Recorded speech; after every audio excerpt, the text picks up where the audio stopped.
Kom ons bid saam.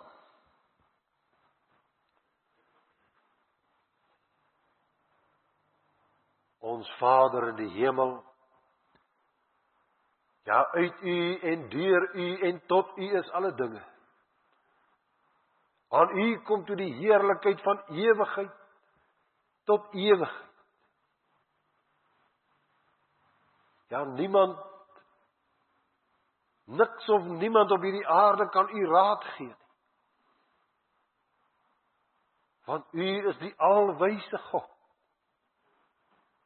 U is ook die almagtige. Die enigste een,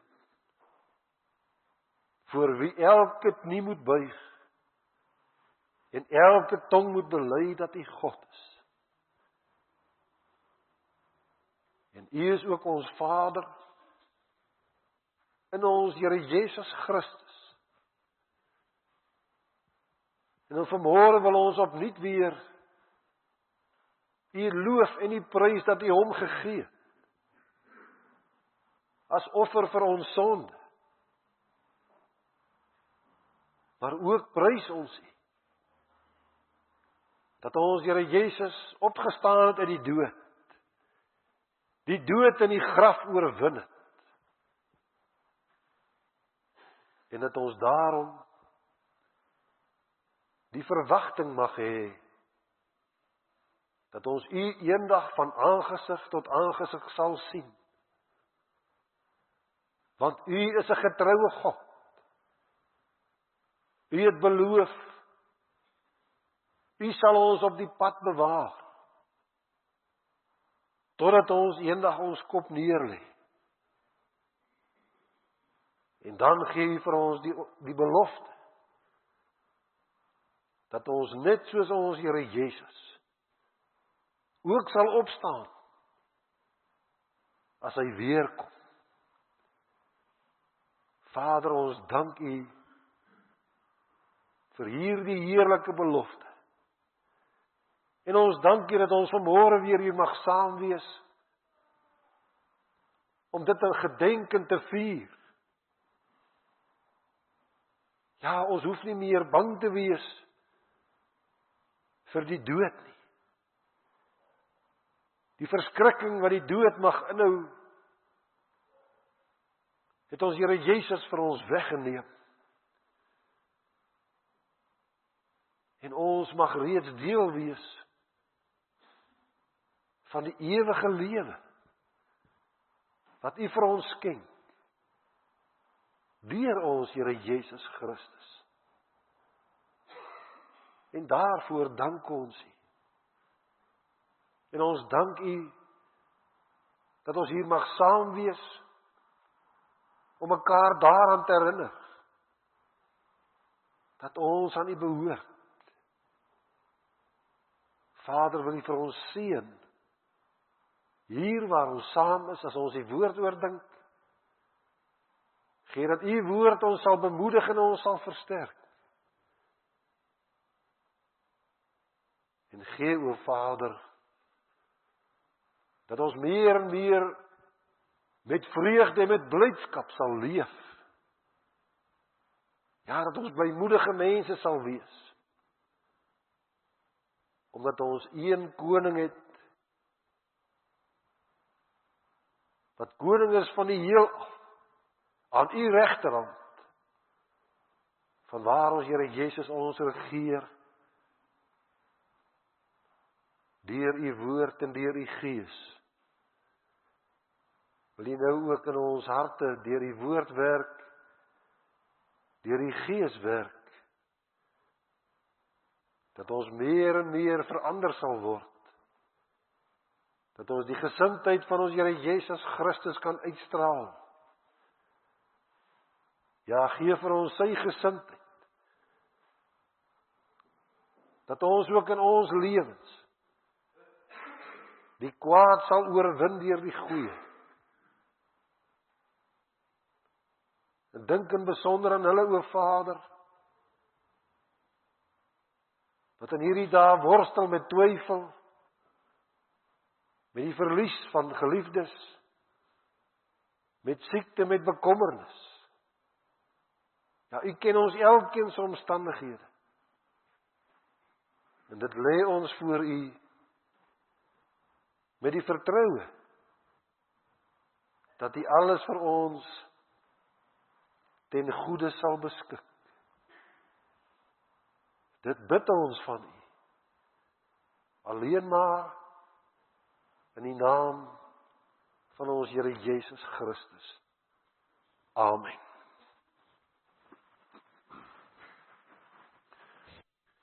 Broers, kom ons lees saam uit die woord van die Here, die Paasevangelie van ons Here Jesus Christus, soos Lukas dit beskryf in hoofstuk 24. Jy sal onthou ons het Vrydag nog stil gestaan by die kruisiging en hoe die Here vir die een wat saam met hom gekruisig is gesê het, ek verseker jou vandag sal jy saam met my in die paradys wees. En dan hoofstuk 24 vers 13, dan is ons 3 dae verder. Op dieselfde dag was 2 van hulle op pad na 'n dorpie met die naam Emmaus, 12 kilometer van Jerusalem af. Hulle was in gesprek met mekaar oor al hierdie dinge wat gebeur het. Terwyl hulle so gesels en gedagtes wissel, het Jesus self nader gekom en met hulle saamgeloop, maar hulle oë is verhinder om hom te herken.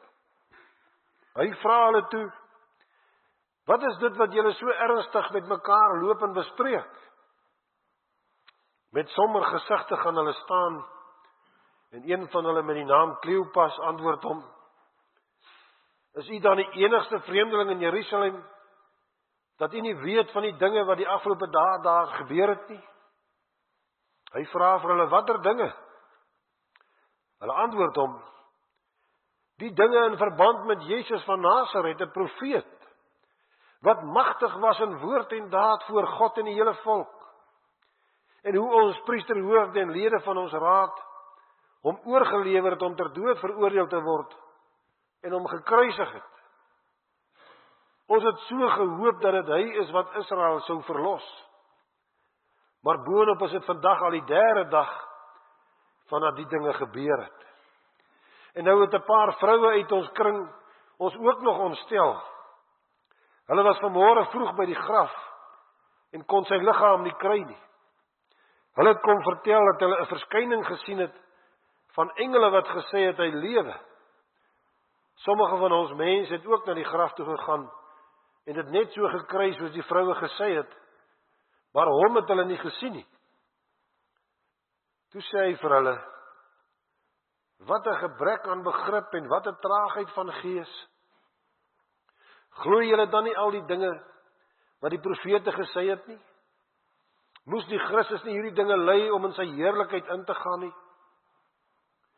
Daarna het hy by Moses en al die profete begin en al die skrifuitsprake wat op hom betrekking het vir hulle uitgelê. Toe hulle by die dorpie aankom waarin hulle op pad was, het hy gemaak of hy verder wou gaan. Hulle het egter by hom aangedring en gesê, bly by ons, want dit is amper aand en die dag is al verby. Toe het hy ingegaan om by hulle oor te bly. Terwyl hy saam met hulle aan tafel was, neem hy die brood, vra die seun, breek dit en gee dit vir hulle. Toe gaan hulle oë oop en hulle het hom herken, maar hy het uit hulle gesig verdwyn. Hulle sê toe vir mekaar, het ons hart nie warm geword toe hy op die pad met ons gepraat en vir ons die skrif uitgelei het nie? Hulle het dadelik opgestaan en na Jerusalem toe teruggegaan. Daar kry hulle die ander 11 en die ander mense by mekaar en die sê, die Here het regtig opgestaan en hy het aan Simon verskyn.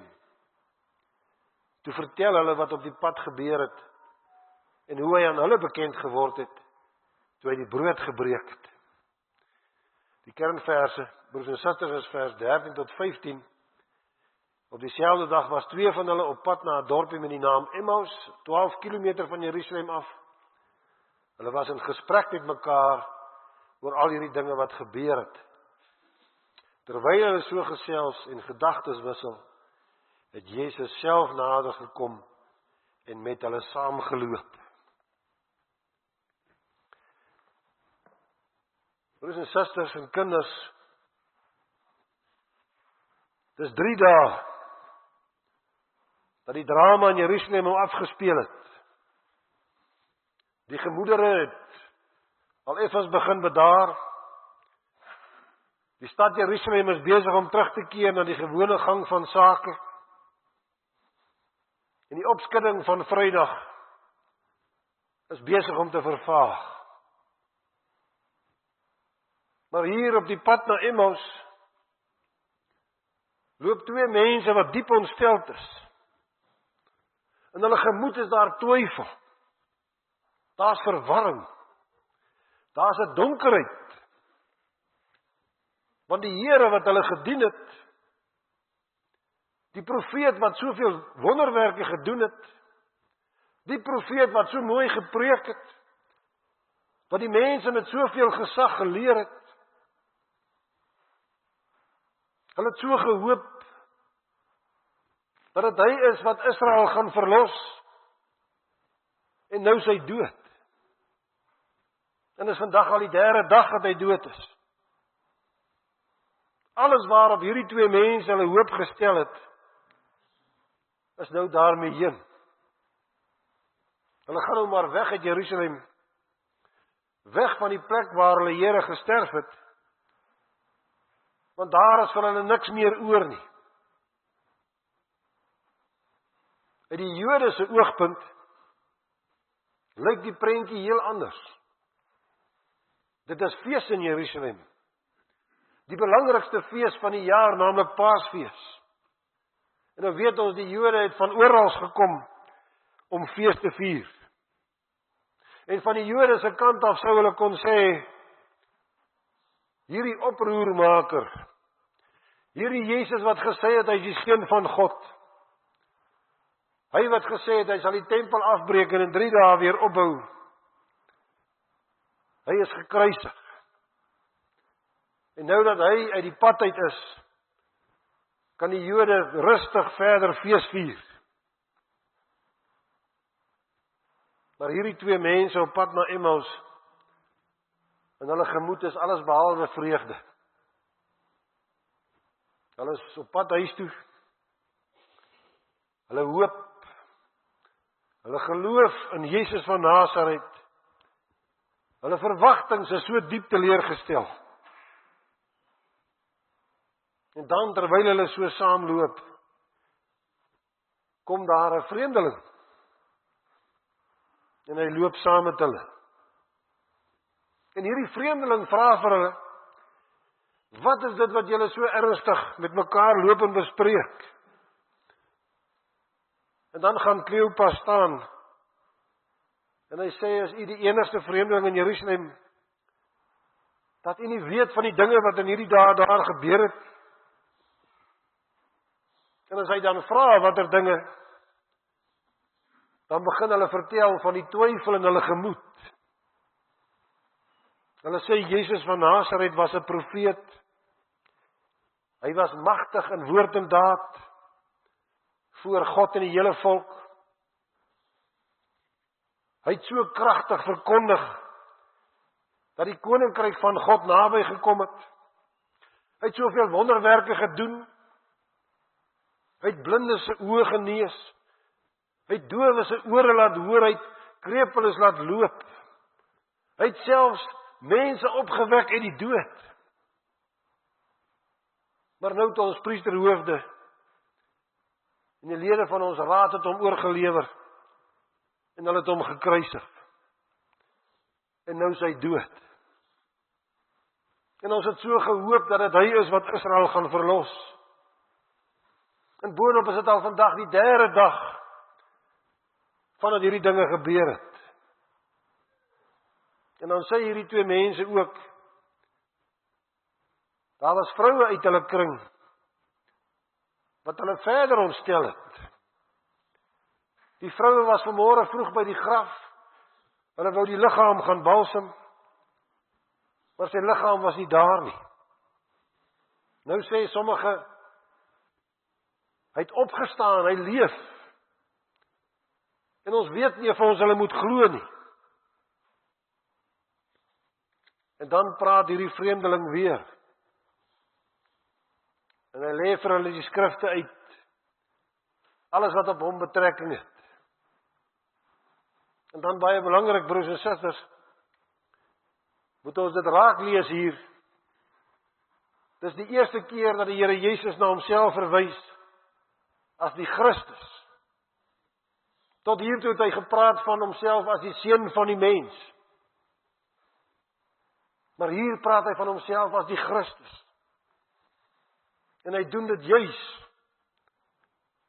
omdat Christus gesalfde beteken. Hy wil vir hierdie twee mense sê, God het hom gesalf tot ons hoogste profeet, om die evangelie van vrede aan die wêreld te bring.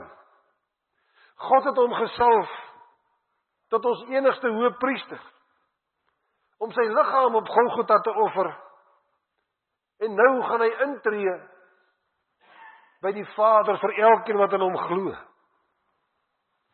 En hy is gesalf tot ons ewige koning, wat ons met sy woord en gees gaan regeer. En hy gaan ons, by die verlossing wat hy bewerk het, gaan hy ons by daardie verlossing bewaar en beskerm.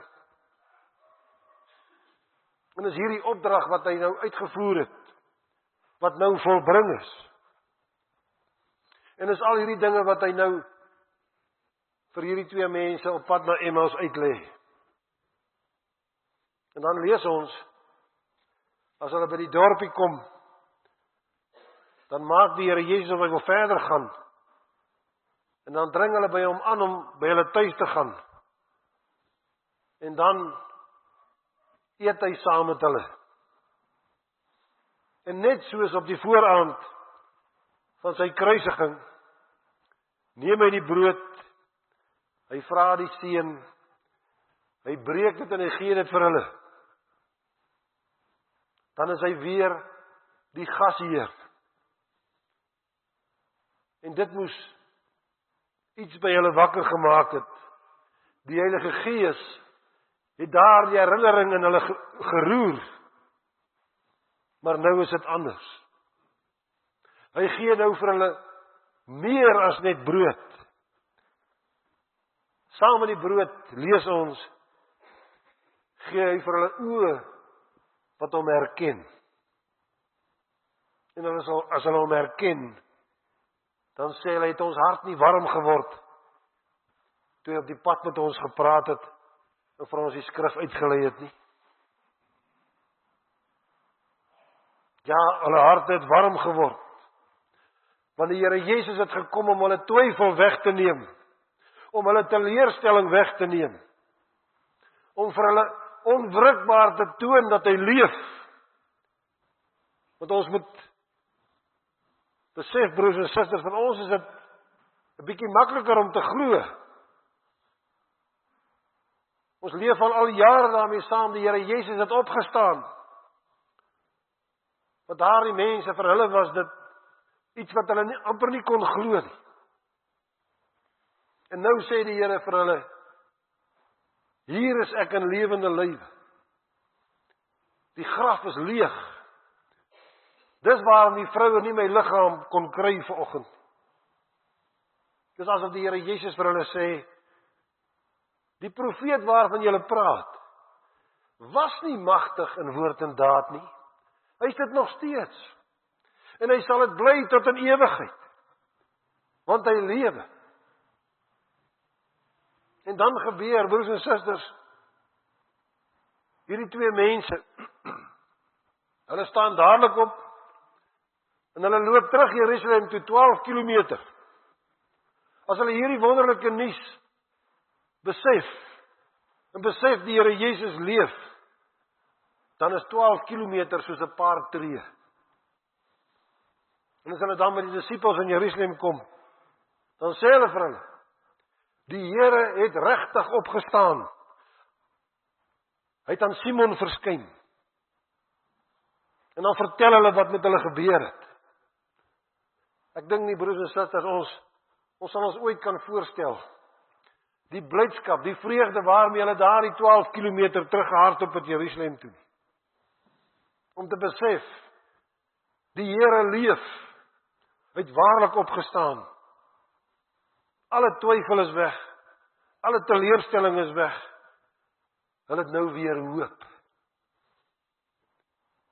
En dit, broers en susters, moet ons vir mekaar sê. Dit is juis waar 'n mens se twyfel opgeklaar word. Want dieselfde Here Jesus het gesê, waar 2 of 3 in my naam vergader, daar is ek in hulle midde. Waar gelowiges by mekaar is, soos ons vanmôre weer hier, daar klaar die Here ons twyfel op. Hier kan ons mekaar bemoedig. Ons kry hoop. En dan moet ons vir mekaar sê, waaroor praat ons as ons by mekaar is? Is ons steeds so verwonderd oor Christus se opstanding, dat ons mekaar voortdurend daarmee bemoedig? Moet ons nie dalk die gewoonte aanleer nie, om mekaar te groet met hierdie woorde, die Here het waarlik opgestaan nie. Want dis tog waarom ons vanmôre hier is en elke Sondag. Die Here Jesus het opgestaan op die Sondagmôre, die eerste dag van die week. Daarom dat ons dit 52 keer elke jaar vier.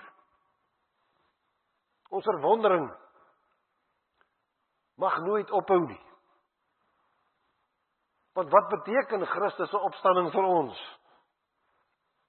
Ons bely dit so duidelik in die katekismes. Ten eerste dat hy die dood oorwin.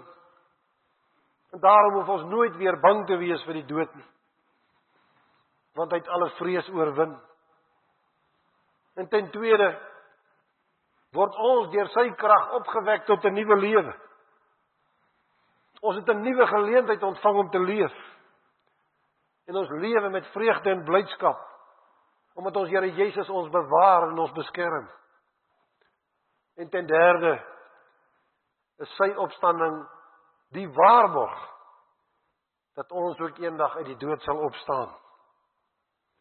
So seker dat ons vanmôre hier sit, so seker sal ons God eendag van aangesig tot aangesig sien. En daarom, as dit om een of ander rede donker word in my gemoed, as ek party daar twyfel of die Here my nog liefhet,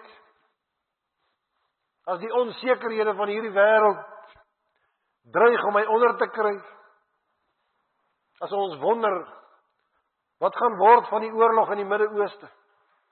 Hoe gaan dit ons raak?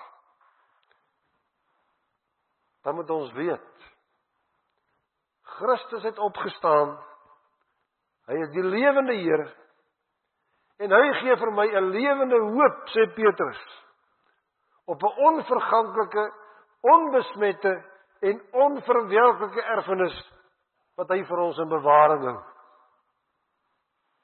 En as my eindbestemming so seker is, dan kan ek mos juis met blydskap en met vreugde leef. En dan kan ons juis, broers en susters, mekaar altyd bemoedig met hierdie woorde. Die Here het waarlik opgestaan. Amen. Kom ons dank saam.